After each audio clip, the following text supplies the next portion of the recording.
Welcome back. It is Friday, September 8th, and the MLB, our five favorite picks are on the way. It's Austin, joined by Logan today, joined by a special guest. The broom is out. A 3-0 day. Hey, we'll take it. I know everyone was focused on Thursday Night Football, but we'll take a 3-0 day. We'll take it any day. Wayno, hey, we appreciate old man Wayno giving up the 4-run run. Go 6. We'll take that. The Diamondbacks Cubs under 8.5. Of course, we had to sweat that one out, bottom of the ninth. We'll take it. The under, they score 8 on the dot. And then we did have a Mookie Betts and Austin Riley hit parlay. You'll see only Mookie 1+ hits on the screen because Austin Riley missed his first game of the year. They gave him a rest day. Go figure. The moment I put him in a hit parlay, he doesn't play. But either way, it cashed at about half the value. But we'll take a 3-0 day. We'll bring out the brooms for it. Either way, let's continue that momentum into today. If we go 5-0, we're giving away $250. Here's how to enter. Go down below, hit that subscribe button, and comment your favorite play down below. Or comment just something down below. We appreciate all the love and support you guys are showing. Let's try to go 5-0, give away some money. Now I have 3 notes. Number 1, our timers hit parlay is live. We do one every Monday, Wednesday, Friday. Normally Fridays are cursed, but Monday and Wednesday we took all the bad juju out. In those days, Friday's parlay is absolutely smacking. Check it out. Top link in description.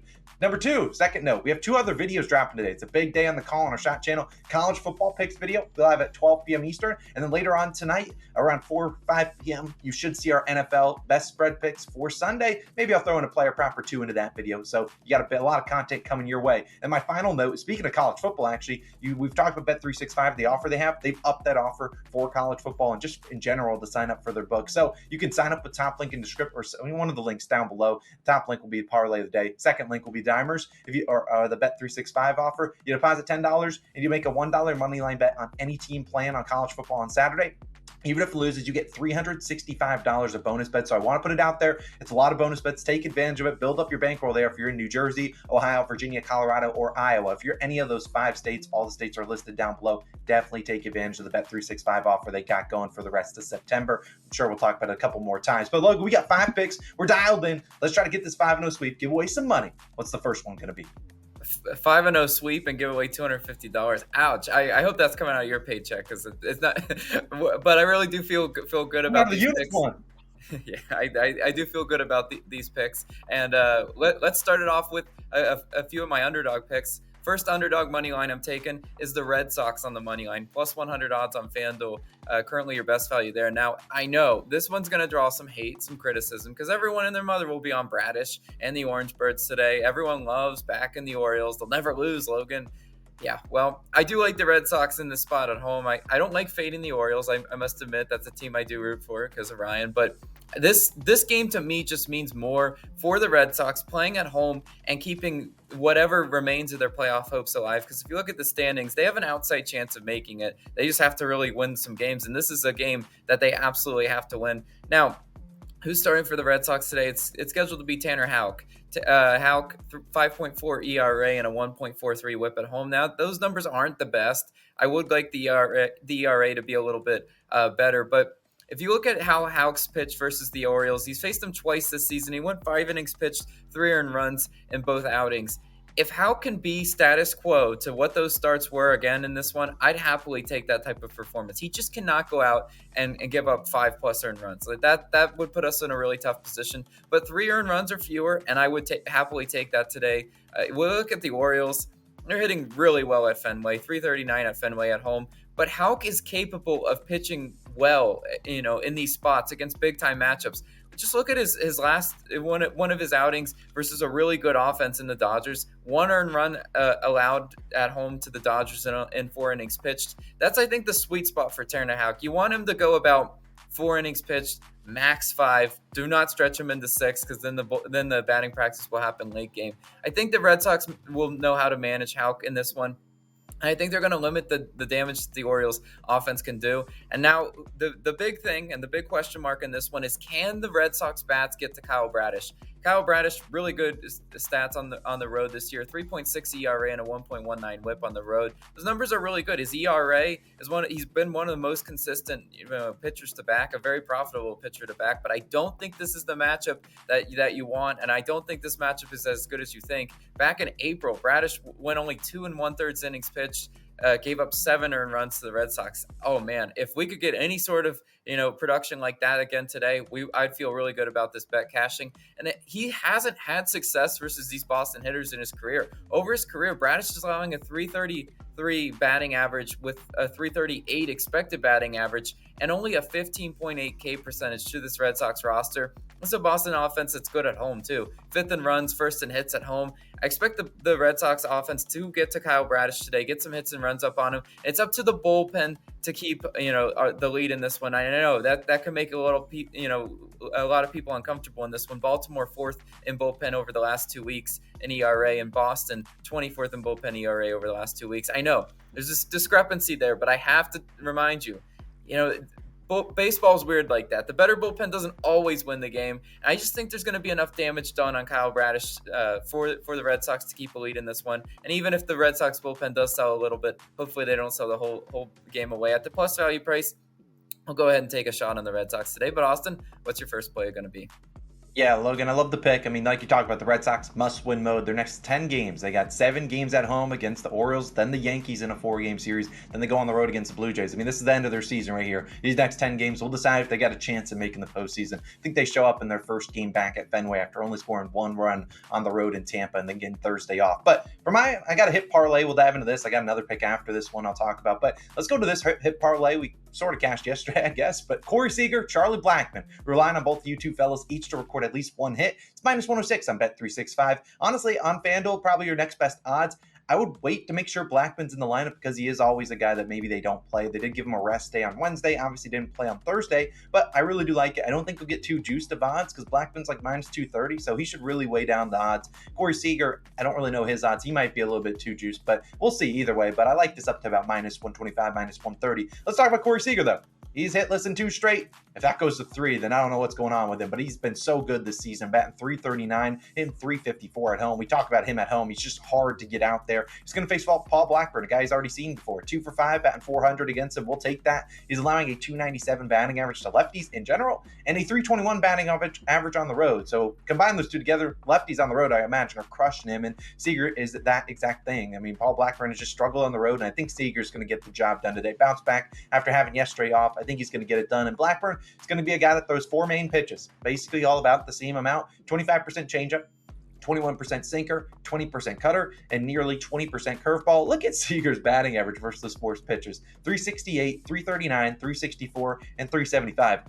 I mean, you tell me, I'm going to take my chances with Seager all day. I think he'll be able to get us at least one hit. Don't mind his 2+ bases, but always those can be fluky if they get a hit and then just get walked 6 times. It's been happening. Seager, just go get us one hit. And then the next guy is going to be Charlie Blackmon, just like Corey Seager, also hitless in back-to-back games. Obviously, he did have the day off Wednesday. They didn't play Thursday, but it's the guy that I am confident trusting. If there's anyone in the Rockies lineup to trust, it's probably Blackmon, and hopefully he does play today. He's batting .284 on the year, and he's batting .290 versus lefties. He gets a lefty in Kyle Harrison today. If you look at Harrison's righty versus lefty splits, there's a stark difference as he is allowing a .700 batting average to left-handed batters. They're 7 for 10 against him. Obviously doesn't see a ton of them because a lot of teams will stack righties against him, and he's actually absolutely cooking righties. But if a team's smart and looks at the splits, you'd stack lefties against this guy because he has been struggling against them. And we know Blackmon, this is not a guy that's going to hit for a ton of power. He's a guy that's like a Luis Arraez, kind of going out there putting very hard to strike out, going out there putting his barrel on the ball, and he's just putting it in play. And that's what I like to see out of a hit parlay type guy. We're not taking him for 2+ bases, although I don't think it's crazy, but this is also a guy that if he is active, likely batting leadoff, so we should get plenty of chances on the road. And it's the guy in Harrison that throws literally one pitch, a 73% four-seam fastball to lefties. Yeah, I mean, Blackmon's hitting .348 against that specific pitch. So, look, at the end of the day, I think he'll be able to get it done. That's the highest that batting average against any pitch that Blackmon has. Or second highest is technically against the curveball. But either way, I'm really confident Kyle Harrison giving up some hits to the lefty and Blackmon. He's been struggling to miss it. I don't know why he's struggling so hard versus lefties, but I will not complain. Charlie Blackmon, Corey Seager, 2 lefties, both to get the job done, both to get out of their 2 hitless streaks. I think they both get the job done. That's my hit parlay of the day. Our Dimers hit parlay. We have 3 other hitters, though. If you want to go check that out, it's the top link in the description. We'll link it at the end of the video. But Logan, you got another underdog money line pick, and you're going against one of your teams you love. Yeah, I do have another underdog pick, and I've mentioned before in baseball, I just never see value on favorite money lines. I'm always looking underdog first, and I do really like the Miami Marlins on the money line, plus 126 odds on FanDuel, currently your best value. Now, Austin did mention, the Phillies are the team I root for and support. I do live in Philadelphia, but this is a huge series for both these teams. I think the Marlins are going to steal, at least one of these the games in the series. I do really like the value we're getting for them to steal game one, and I think they're facing a pitcher that I just want to fade. I want to fade Christopher Sanchez. 3.48 ERA and a 1.04 WHIP. You look at those numbers and you're like, those are pretty solid. It's just the eyeball test. Sanchez allows too many home runs for me to ever comfortably back him. He allows 6 home runs in his last 5 starts. I mean, if you're missing spots, especially at Citizens Bank Park, they're going right into the seats, especially this time of year. I think the Marlins definitely could be able to rough up Sanchez. He just doesn't miss enough bats for me to comfortably back him. Look at his advanced metrics: 30th percentile in whiff percentage, 35th percentile in barrel percentage. Several of these Marlins hitters can easily barrel him up and hit him for extra bases. And you look at the Marlins; they are crushing lefties in September so far. They're hitting 317 versus lefties in September. So again, this is an ideal matchup for this Miami Marlins offense. Yes, one game they'll put up 6+ runs. Next game they'll be scoreless. I'll take my chances with them against Sanchez today. I do like the matchup, and I really also do like the matchup we're getting with Yuri Perez starting for the Marlins. 2.86 ERA and a 1.08 WHIP. For Yuri Perez. He's been a really great pitcher this year. Look at his last 3 starts too. 3-0-0. 2 earned runs. So 2 of those last 3 starts, a scoreless outing, which, I mean, that would be really good against this Phillies offense. Perez also really good at getting the swing and a miss, 94th percentile in whiff percentage, 88th percentile in K percentage against the Phillies team that's been really good against righties at home. That's been the strength of this offense. The put away pitches in those 2 strike counts will be huge in this matchup. And Yuri Perez, for much of the season, has been shown the ability to do that. Over the last 2 weeks, Philly's 7th in bullpen ERA, Miami's 22nd in bullpen ERA. Kind of like my other pick, with the Red Sox, there is a bullpen discrepancy. But guys, take it from a guy that's watched the Phillies, supports the Phillies.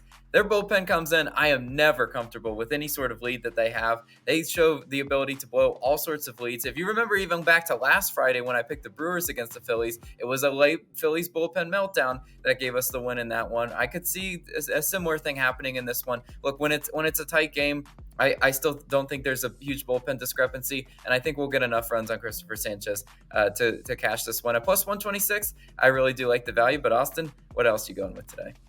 Yeah, I got a game pick, and I'm going to an over. Hopefully the Juice Balls make their way to Washington, D.C., where I'm rocking my Cherry Blossoms jersey because I need them to score some runs. So I'm taking the Dodgers Nationals over 9.5, currently minus 105 on FanDuel. I actually wouldn't be surprised if this line did go up to 10.5. Hopefully we get some solid CLV going on into this one. But either way, I did lean, Logan and I both leaned the Nationals plus 1.5. However, the Nationals, I don't think they're covering plus 1.5 unless they score some runs, which is why I lean towards the over. I think it's a little bit safer. Now there's great weather in National Park tonight. You got the plus 13% home runs, plus 14% double and triple, plus 14% runs. So you got some great weather. I think we're going to see some runs here today. And we got MLB starting for the Dodgers. 9.88 ERA, 2.05 WHIP, and a .339 batting average allowed on the road this season. He's allowed 3, 4, and 8 earned runs in those 3 starts. If he could toss us 8 earned runs, I might buy his jersey because we need that. But either way, this is a Nationals team that they can score. We've seen them be able to score. That's when you normally see them covering those run lines, when people are backing the good team against them, like a Dodgers team would be today. They can score. That's the one thing about this team. Now, their bullpen stinks, which is why I'm taking them to just score some runs here today. And if they want to cover the plus 1.5 or win outright, I'll take it. But I just need some runs scored. I think they'll have plenty of chances against Sheehan, who has an outs prop set to 14.5. So I don't even think he goes 5 innings. He also has an earned runs prop set at 2.5, something he's under in 3 straight. It's about minus 110 on both sides. So I think they're really thinking that Sheehan's going to give up some runs. I think the Nationals will be able to hit him. Now, we talked about Mackenzie Gore is going to start for the Nationals. His stats have actually been a little bit better at home, but in general, 4.28 ERA and a 1.38 WHIP. Now, at home, he actually has a 3.46 ERA, but the WHIP is actually higher, 1.39. So he's been walking some batters at home. The batting average is about the same. And at the end of the day, this is the Dodgers team that has been great versus lefties just all season long. And in general, I mean, over the last 30 days, this Dodgers team, 8th in batting average, 10th in OPS, 10th in WRC+, versus lefties. We just saw yesterday what they did to Braxton Garrett. They only scored technically 1 run, I believe, on Garrett, but they chased him out of there in 3 2/3 innings pitched. And if that happens again today, and we have to see the Nationals bullpen pitch for 5 innings, I think we'll be in a good spot because that Nats bullpen has been stinking up the joint over the last 10 games. Nats bullpen, 5.97 ERA. Dodgers 3.94. So the Dodgers bullpen has kind of pulled back a little bit as of late. Now, I don't know what the Dodgers lineup looks like tonight. Mookie Betts did exit with an injury last night. Hopefully he is in the lineup because obviously he is always a guy that is annoying and he's always on base for this Dodgers team. But I'm still confident the Dodgers can put up some runs with or without him. Hopefully he is in there though, because we obviously don't want him to be injured long term. But I do really like the over in this one. I think there's runs early in the first 5. I also think there's plenty of runs late, plenty of run opportunities late. I think there'll be run opportunities left and right in this game. It's just whether or not we can get those timely hits, get those runners in scoring position into just scoring runs. So I really like the over 9.5 in this one. We see a lot of overs tend to hit on Fridays. Hopefully this is one of them. But Logan, you guys are going to end it off with a pitcher prop, and this is the guy we know and love on the channel. Hasn't been too great fading him this year, but I think this is a good spot to fade him. Who are you going with? It's my boy, Blake Snell of the Padres. I'm taking his over 2.5 earned runs, minus 111 odds on Caesars, currently your best value there. Now, there are several books that do offer the earned run market. If your book isn't one of those, the pivot I would consider taking in this one would just be the Astros team total over. I don't know what the line is. Don't really care. They've just been absolutely nuclear. So just take what you want in this one. But I do want to just target Blake Snell specifically. As you mentioned, I have not had the best success trying to fade this guy. My brain's stuck in the past years of Blake Snell where he's just been a nervous Nelly, imploding a lot. But man, the rest of the league made a mistake letting the Astros get hot. When this Astros team is hot, all you do is just back them and you just walk away. You just put your money on them and just walk away. And that's what I'm going to do here in this spot. The Astros are hitting 397 in their last three games, ridiculous, near 400. And Houston also hitting 318 against lefties in their last 3 games. So they're absolutely smoking lefties. They're smoking righties, whatever you want. They're gonna smoke this lefty today because this is a ridiculously tough spot for Blake Snell to come in and pitch on the road today. Blake Snell, 2.23 ERA and a 1.29 WHIP on the road today. That ERA is going up after today. It's not even a bold prediction. I know it is. With all the walks Snell's allows as well, 5.7 walks per 9 ratio on the road. He could go over this line in the first 3 innings. All it really takes is, someone reaching, then a walk, and then a 3-run home run. It's just as simple as that, and it can easily happen. Because in his career against Houston, Snell has a 6.11 ERA, which obviously the Houston lineups changed over the years. But against this current Astros lineup, Snell allows a 304 batting average and 102 plate appearances. So they've seen him before and they've hit him before. Let me read you some of the splits versus Blake Snell. Altuve's hitting 381 with 4 home runs against Snell. Bregman 350 with 2 home runs. Brantley 462 with a home run. Abreu 231 with a home run. So you see, guys, when Blake Snell leaves pitches over the middle of the plate, because that's what he does, right? He goes outer half to inner half. That's the type of pitcher he is. If he makes the mistake right over the plate, that baseball's ending up in the Crawford boxes tonight. That is exactly what's going to happen. To me, with this 2.5 earned run line, there's just no margin for error for Blake Snell tonight. If he's walking a bunch of people, if he's making mistakes, at the line being only 2.5, I will gladly take my chances with this red hot Astros lineup. I think this is a really good bet to make. And hopefully, just like Wayno yesterday, hopefully we can get some magic in the earn run prop department. Yeah, Logan, I love the play. We've talked about this. Blake Snell's been terrific. There's no shame against him. He's been really good, but has given up some 3 earned run starts over his past, 5 or 6. So hopefully the Astros, a team that's scorching hot, can get it done. But those are 5 favorite picks of the day. Like I said, if we somehow go 5-0, which would be absolutely electric, we'll give away $250. Just subscribe to the channel. Go comment something down below. Comment whatever you want. Now, I like to talk about Dimers Parlay is live. I'll link it up on the screen. If you want to sign up for Bet365, and if you're in one of the following states, I strongly recommend it because they get the best offer on all the books, in my opinion. New Jersey, Ohio, Virginia, Colorado, or Iowa. All details down below to get those $365 in bonus bets. Let's have a great Friday. We'll have another video. We'll have those popping up on the screen when they are live. Let's have a great Friday. We'll see you guys back on Saturday with some more picks. See you then. Peace.